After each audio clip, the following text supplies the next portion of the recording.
ಮಾಜಿ ಪ್ರಧಾನಿ ದೇವೇಗೌಡರ ಧರ್ಮಪತ್ನಿ ಚೆನ್ನಮ್ಮ ಅವರು ನಿಧನ ಆಗಿರುವಂಥದ್ದು. ಚೆನ್ನಮ್ಮ ಅವರ ಹುಟ್ಟೂರಾದಂತಹ ಹಾಸನ ಜಿಲ್ಲೆಯ ಹೊಳೆನರಸೀಪುರ ಸಮೀಪದ ಮುತ್ತಿಗೆ ಹಿರೇಹಳ್ಳಿ ಗ್ರಾಮದಲ್ಲಿ ನಾನಿದ್ದೇನೆ.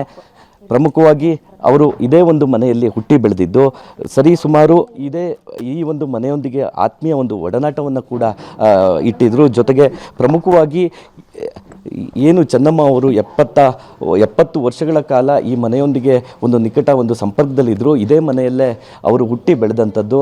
ಸಂಪೂರ್ಣವಾಗಿ ಈ ಮನೆಯಲ್ಲಿದ್ದಂತಹ ಸಂಬಂಧಿಕರು ಏನಿದ್ದಾರೆ ಅವರು ಬೆಂಗಳೂರಿಗೆ ತೆರಳಿದ್ದಾರೆ. ಜೊತೆಗೆ ಅವರ ಒಡನಾಟವನ್ನು ಇದ್ದಂಥವರು, ಜೊತೆಗೆ ಊರಿನವರು ಕೂಡ ಇಲ್ಲಿ ಇರುವಂಥದ್ದು. ಅವ್ರನ್ನ ನಾವು ಮಾತಾಡಿಸ್ತಾ ಹೋಗೋಣ. ಪ್ರಮುಖವಾಗಿ ಚೆನ್ನಮ್ಮನವರ ಮತ್ತು ಇವರ ನಡುವೆ ಸಂಬಂಧ ಹೇಗಿತ್ತು, ಒಡನಾಟ ಹೇಗಿತ್ತು ಅಂತೇಳಿ ಮಾತನಾಡಲಿಕ್ಕೆ ಅವರ ಸಂಬಂಧಿಕರು ನಮ್ಮ ಜೊತೆ ಇದ್ದಾರೆ. ಅವ್ರನ್ನ ಮಾತಾಡ್ಸೋಣ.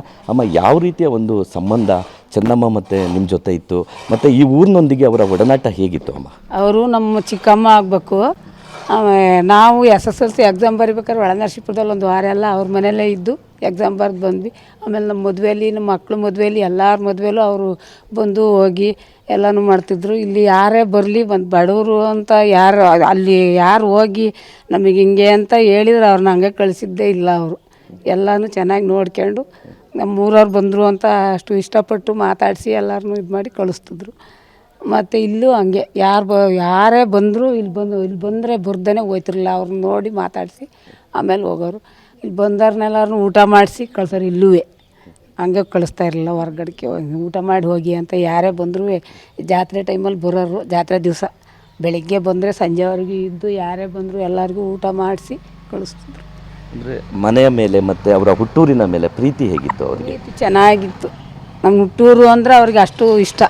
ಯಾರೇ ನಾವು ಹಾಸನದಿಂದ ಬಂದು ನಮ್ಮ ಮುತ್ಕೇರಳ್ಳಿಯಿಂದ ಬಂದೆವು ಅಂತ ಹೇಳಿದರೆ ಯಾರಿಗೂ ಹಂಗೆ ಇದು ಮಾಡ್ತಿರಲಿಲ್ಲ. ಅವರು ಅಷ್ಟು ಚೆನ್ನಾಗಿ ನೋಡಿ ಕಳಿಸ್ತಿದ್ರು. ಹುಟ್ಟೂರು ಅಂದರೆ ಇಷ್ಟ. ಮತ್ತು ತಮ್ಮಂದರು ಅಂದರೆ ಅಷ್ಟೇ ಇಷ್ಟ. ಚಿಕ್ಕಂದಮೇಲೆ ತಂದೆ ಇಲ್ಲ ಅಂತ ಹೇಳ್ಬಿಟ್ಟು ಅವರೇ ಎಲ್ಲನೂ ಮಾಡಿರೋದು. ಇಲ್ಲಿ ಎಲ್ಲರಿಗೂ ತಮ್ಮಂದಿರು, ಅಕ್ಕ ತಂಗಿರ ಮದುವೆ ಎಲ್ಲನೂ ಅವರೇ ಮಾಡಿ ಇದು ಮಾಡಿ ಆವಾಗಿಂದ ಅವರೇ ಮನೆಗೆ ದೊಡ್ಡಳಿಯ. ಹಂಗಾಗಿ ಎಲ್ಲನೂ ಅವರೇ ಮಾಡಿ ಇದು ಮಾಡಿದರು. ಅಲ್ಲಿ ಇವರು ದೊಡ್ಡ ಆಗಿಂದಲೂ ಶ್ರೀಮಂತರೇ. ಅಲ್ಲಿ ಸ್ವಲ್ಪ ಬಡವರಿದ್ದರು ನಮ್ಮ ದೇವೇಗೌಡರು ಇದಕ್ಕಿಂತ ಮುಂಚೆ. ಅದೆಲ್ಲ ಆದಮೇಲೆ ಈಗ ಅವರೇ ನಿಂತು ಎಲ್ಲನೂ ಮಾಡಿದ್ರು ದೇವೇಗೌಡರೇ. ಎಲ್ಲಿಗೆ ಹೋಗ್ಬೇಕು ಅಂದ್ರೆ ಇಬ್ಬರು ಜೊತೆಲೇ ಹೋಗೋರು. ಯಾರು ಫಂಕ್ಷನ್ಗೆ ಇದಕ್ಕೆ ಕರೆದ್ರೆ ಇಬ್ಬರು ಜೊತೆಲೇ ಹೋಗಿ ಬರ್ತಿದ್ರು. ನಮ್ಮ ಮದುವೆಯಿಂದ ಹಿಡಿದು ನಮ್ಮ ಮಕ್ಳ ಮದುವೆಯವ್ರಿಗೂ ಎಲ್ಲವಾಗಲೂ ಬಂದು ಹೋಗಿ ಮಾಡವ್ರೆ. ಹಂಗೆ ಎಲ್ಲಾಗಲೂ ಚೆನ್ನಾಗಿದ್ದಾರೆ. ನಮ್ಮ ಯಜಮಾನ್ರಿಗೆ ಹುಷಾರಿರಲಿಲ್ಲ. ಆಗಲೂ ಅವ್ರ ಮನೆಗೆ ಹೋಗಿ ಅಲ್ಲಿ ಅವರೇ ಊಟ ಬಡಿಸಿ ಇಲ್ಲಿ ಹಂಗೆ ಕರ್ಕೊಬಂದು ಒಂದು ಸಲ ಬೆಂಗಳೂರಿಂದ ಆಸ್ಪತ್ರೆಯಿಂದ ಮನೆಗೆ ಕರ್ಕೊಬಂದು ಮತ್ತೆ ಹೋಗಿ ನೋಡಲಿಲ್ಲ, ಹಂಗೆ ಕರ್ಕೊಬೋದ್ರಲ್ಲ ಅಂದಿದ್ದಕ್ಕೆ ಮತ್ತೆ ಕರ್ಕೊಂಡೋಗಿ ಅವ್ರ ಮನೆಗೆ ಕರ್ಕೊಂಡೋಗಿ ಅಲ್ಲಿ ಊಟ ಮಾಡಿಸ್ಕೊಂಡು ಕರ್ಕೊಬಂದು ಇಲ್ಲಿಗೂ ಬಂದು ಒಂದು ಸಲ ನೋಡಿಕೆ ಹೋಗಿರು. ಸತ್ತಾಗಲೂ ಬಂದು ಹೋದರು. ನಮ್ಮ ಮಗಿಗೆ ಒಂದು ಹುಷಾರಿರಲಿಲ್ಲ. ಅವರಿಗೂ ಹಾಸ್ಪಿಟ್ಲಲ್ಲೆಲ್ಲ ಹೇಳಿ ಇದು ಮಾಡಿ ತಿಂಗಳೆಲ್ಲ ಅಲ್ಲೇ ಸಂಜಯ್ ಹಾಸ್ಪಿಟ್ಲಲ್ಲಿ ಇದ್ದು ಎಲ್ಲ ಹುಷಾರು ಮಾಡ್ಕೊಂಡು ಕರ್ಕೊಬಂದ್ವಿ. ಚೆನ್ನಮ್ಮನವರು ನಿಧನರಾಗಿದ್ದಾರೆ. ಅವರ ಊರಲ್ಲೂ ಕೂಡ ನೀರವ ಮೌನ ಒಂದು ಆವರಿಸಿರುವಂಥದ್ದು. ಅವರ ಒಡನಾಡಿ ನಮ್ಮ ಜೊತೆ ಇದ್ದಾರೆ. ಅವ್ರನ್ನೂ ಕೂಡ ಮಾತಾಡಿಸ್ತೀನಿ. ಚೆನ್ನಮ್ಮನವರ ಬಗ್ಗೆ ನೆನಪುಗಳನ್ನು ಮಾಡ್ಕೊಳೋದಾದ್ರೆ?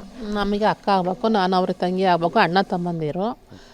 ನಾವು ಬಂದು ಇಲ್ಲೆಲ್ಲ ನಮಗೆ ಎಲ್ಲ ಮಾಡಿಕೊಟ್ಟಿದ್ದಾರೆ ಸೌಕರ್ಯನ. ನಮ್ಮದು ಇಲ್ಲೊಂದು ಮುತ್ಕಿಯಮ್ಮ ಅಂತ ದೇವಸ್ಥಾನ ಇದೆ. ಒಂದು ಕಲ್ಲು ದೇವರಿತ್ತು. ಅದನ್ನು ಎಲ್ಲನೂ ಕಿತ್ತುಬಿಟ್ಟು ಎಲ್ಲ ದೊಡ್ಡದಾಗಿ ಪೌಳ್ಳಿ ಎಲ್ಲ ಮಾಡಿ ಎಲ್ಲ ಮಾಡಿಕೊಟ್ಟು ಹೋಗ್ಯವ್ರೆ. ಬಂದರೆ ವರ್ಷಕ್ಕೊಂದು ಸಲ ಬಂದು ಜಾತ್ರೆಗೆ ಭಾನುವಾರ ಸೋಮವಾರ ಜಾತ್ರೆ ನಡೆಯುತ್ತೆ.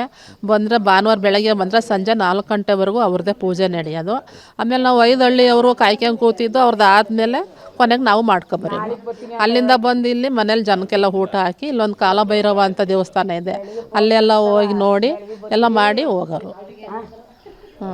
ಜೊತೆಗೆ ಅಂದರೆ ಊರಿನವರ ಜೊತೆ ಅವರ ಸಂಪರ್ಕ ಹೇಗಿರ್ತಾ ಇತ್ತು? ಅವರು ಎಲ್ಲರೂ ಚೆನ್ನಾಗಿ ನೋಡ್ಕೊಳ್ಳೋರು. ಬಂದರೆ ಎಲ್ಲರನ್ನೂ ಕರೆಯೋದು, ಮಾತಾಡ್ಸೋದು.